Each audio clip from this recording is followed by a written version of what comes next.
পুৰণি ছাত্ৰৰ ইউনিয়ন আছে, এটা এলুমনি গ্ৰুপ আছে, সেই গ্ৰুপৰ উদ্যোগত আয়োজন কৰিছে।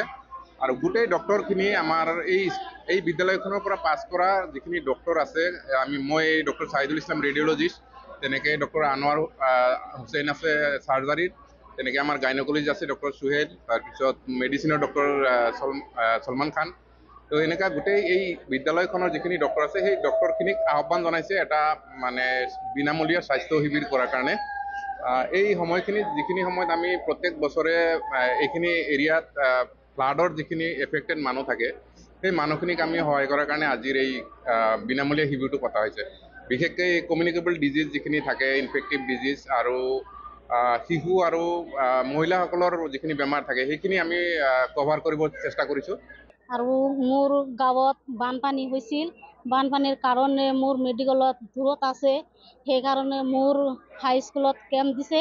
কেম্পৰ কাৰণে বানপানীৰ ওচৰত বানপানী আহিলে মোৰ সকলো সদস্যসকলৰ কাহ, জ্বৰ, পেটৰ বিষ, খুচুৰা বেমাৰ হৈ থাকে। সেই কাৰণত হাইস্কুলত কেম্প দিছে। কেম্পত আহি মই সকলো ধৰণৰ ডাক্তৰ আহিছে, অসুখ বিসুখ পাইছোঁ। মই সকলোৱে বেমাৰৰ ডাক্তৰ আহিছে, সকলো বেমাৰৰ চিকিৎসা লৈছে। আজি ফ্ৰী হেল্থ কেম্পৰ আয়োজন কৰা হৈছে। এই হেল্থ কেম্পখন এনেকুৱা এটা পৰ্যায়তে সন্নিৱিষ্ট কৰা হৈছে যে অলপতেই ব্ৰহ্মপুত্ৰৰ পাৰাল গৰা বানপানী হৈ গ'ল। সেই বানপানীৰ পিছত মানুহৰ যি অৱস্থা, মানুহৰ গাত অহোকে বাল হৈছে।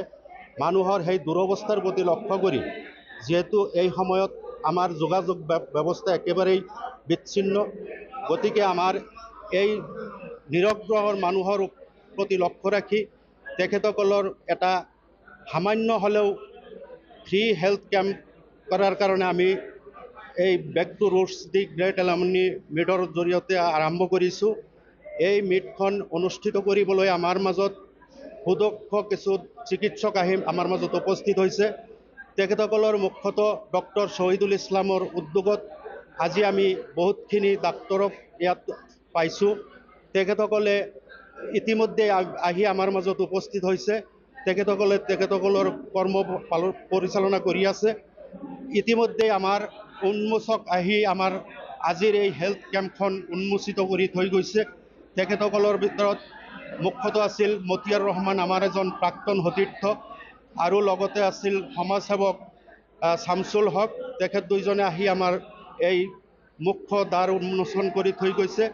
এতিয়া আমাৰ এই সমগ্ৰ অঞ্চলৰ জনসাধাৰণৰ প্ৰতি আমি এটাই অনুৰোধ জনাইছোঁ, তেখেতসকলে যাতে সুশৃংখলাবদ্ধভাৱে আহি আমাৰ এই চিকিৎসা শিবিৰত আহি যোগদান কৰি তেখেতসকলৰ মনৰ ভাৱ, তেখেতসকলৰ কি অসুখ আছে, তেখেতসকলে ডাক্তৰৰ লগত আলোচনা কৰি তেখেতসকলে এটা উপকৃত হ'ব পাৰে, সেই ব্যৱস্থা আমি কৰিছোঁ।